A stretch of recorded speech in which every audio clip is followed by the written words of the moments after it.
তোমরা সবাই কেমন আছো? Welcome back to my channel Manjuri সাজ করে তোমাদের সকলকে স্বাগত।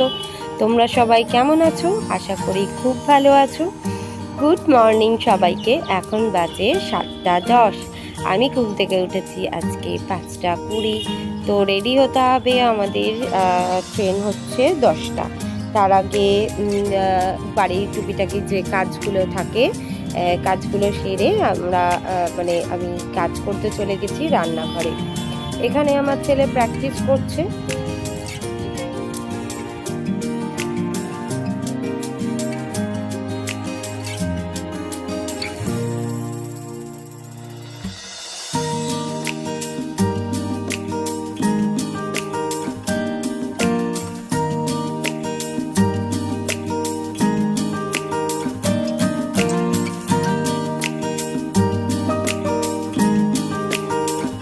বাড়ির কাজ সেরে স্নান টান করে সবাই মিলে স্নান করে নিলাম। তারপরে খাওয়া দাওয়া করে রেডি হয়ে বেরিয়েছি। আমাদের ট্রেন ছিল 10:05 ব্যান্ডেল লোকালটা। তো 9:55 বর্ধমানটাও ঢুকেছে। মজার বিষয়, দুটো ট্রেন না একসাথেই ঢুকেছিল। তো আমরা কনফিউজ হয়ে গেছিলাম যেহেতু রবিবার ছিল। আর তোমার কি বলবো, দুটো ট্রেনই ফাঁকা। আমরা কনফিউজ পুরো কোন ট্রেনটাতে উঠবো।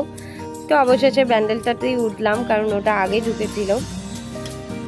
তো ট্রেনে উঠে আমরা পৌঁছে গেলাম হাওড়া।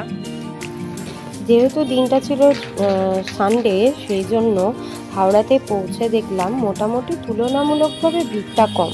কারণ তোমরা তো জানোই যে হাওড়াতে কতটা পরিমাণে ভিড় থাকে।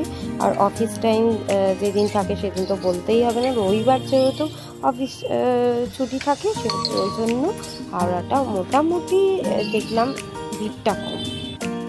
আমরা যেহেতু অ্যাক্রোপলিস মল যাব, সেই জন্য আমরা AC 24 ধরেছিলাম। এই বাসটা তোমার অ্যাক্রোপলিস মলের সামনেই ঠিক নামাবে, তার জন্য এই বাসটা ধরেছিলাম আমাদের সুবিধার জন্য। আর ঠিক তাই একদম সামনেই নেমেছিলাম। অবশেষে পৌঁছে গেলাম আমাদের গন্তব্যস্থল। প্রায় 1 ঘন্টার কাছাকাছি জার্নি ছিল আমাদের। আর জার্নিটা বেশ আনন্দদায়ক হয়েছিল, কারণ রাস্তায় দেখা হয়েছিল এদের সাথে। এরাও ঠিক আমাদের পাড়া প্রতিবেশী যাকে বলে। প্রতিবেশীর সাথে যদি রাস্তায় দেখা হয়ে যায় কেমন লাগে বলো তো? সেরকমই হয়েছিল, ওদের সাথেও আমাদের বাসে দেখা হলো। তো একসাথেই এলাম আমরা।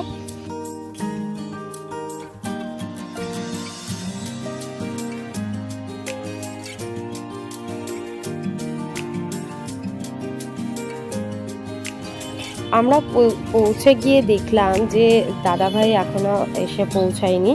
দাদাভাই বলতে যে বাচ্চাটার জন্মদিন, তার মা বাবার কথা বলছি। তার যে বাচ্চাটার জন্মদিন, তার বাবা, ওই দাদাভাই হচ্ছে আমার হাজবেন্ডের বন্ধু হয়। তো সেই সূত্রেই আমাদের আলাপ। বন্ধু সেই ছোট্টবেলাকার বন্ধু। একসাথে স্কুলে যাওয়া, টিউশনে যাওয়া, পড়াশোনা, ছোটবেলায় যা হয় আর কি, সবই তাদের স্মৃতি। তো সেই ছোট্টবেলা থেকে বন্ধুত্ব ওদের।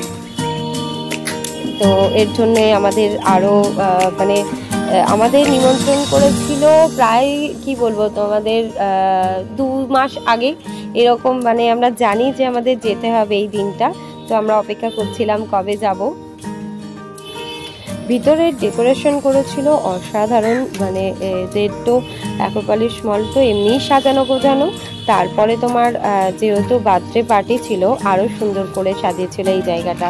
এই যে এটা হচ্ছে ওই দিদি ভাই, বাচ্চাটার মা। বাচ্চাটার ছবি তুলতে পারেনি জানো তো, বাচ্চাটা একটু দুষ্টুমি করছিল। যদিও অনেকদিন পর দেখা তো লজ্জা পাচ্ছিল, কাছে আসছিল না। তো ওর জন্য ওকে আর ডিস্টার্ব করিনি। বেশি জোরাজোরি করলে বাচ্চা মানুষ যদি কেঁদে দেয়, ওই জন্য ওকে আর জোরাজোরি করিনি, ওকে ছেড়ে দিয়েছি।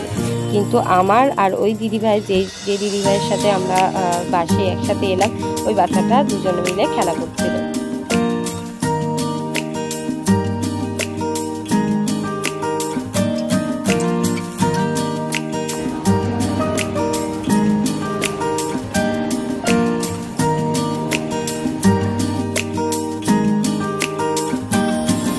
এখন বাজে দুপুর 2টোর মতো।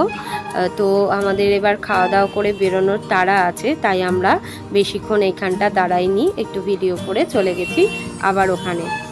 কি বলো তো, যেহেতু মেট্রো ধরবো, আমরা মেট্রো করে যাব। মেট্রোতে একটু দেরি হলেও মানে আমার ছেলেটা অনেক দিন মেট্রো চাপেনি, তো বায়না মা মেট্রো করে যাব, তো তার জন্য মেট্রো ধরবো বলে আমরা তাড়াতাড়ি চলে গেছি। ওই ভিডিওটা আমি তোমাদের সেকেন্ড পার্টে দেব, কারণ অনেকটা লং হয়ে যাবে ভিডিওটা, তাই আমি ছোট্ট করে ভিডিওটা বানাচ্ছি তোমাদের জন্য। তোমরা আবার অপেক্ষা করো সেকেন্ড পার্টের জন্য, অবশ্যই ভিডিওটা পেয়ে যাবে। এই জায়গাটা বাচ্চাদের জন্য বেস্ট একটা জায়গা, বাচ্চারা এখানে এলে খুব খুশি হবে। আমি আসার পর দেখলাম কিছু বাচ্চা এখানে গেম খেলছিল, তো আমরা এখানটা আমার বাচ্চাটাকে নিয়ে ঘুরছিলাম, ও তো খুব মজা করছিল গেমগুলো দেখে। তো যাই হোক, এটা দেখে আমরা চলে গেছি একদম নিচতলায়, মানে ফার্স্ট ফ্লোরে চলে গেছি। এবার আমাদের টাইম হয়ে যাচ্ছে বাড়ি ফেরার পালা। আমরা তাড়াতাড়ি করে খাওয়া দাওয়া মিটিয়ে বেরিয়ে পড়েছি ওখান থেকে। তো তোমাদের কেমন লাগলো ভিডিওটা অবশ্যই কমেন্ট করে জানাতেই ভুলো না। আমার চ্যানেলটা সাবস্ক্রাইব করে দিও যদি ভালো লাগে, আর বেল আইকনে ক্লিক করো, নতুন নতুন ভিডিও তোমরা পেয়ে যাবে, নোটিফিকেশনও পেয়ে যাবে। তো চলো আজ আসি, আবার দেখা হবে অন্য ভিডিওতে। টাটা।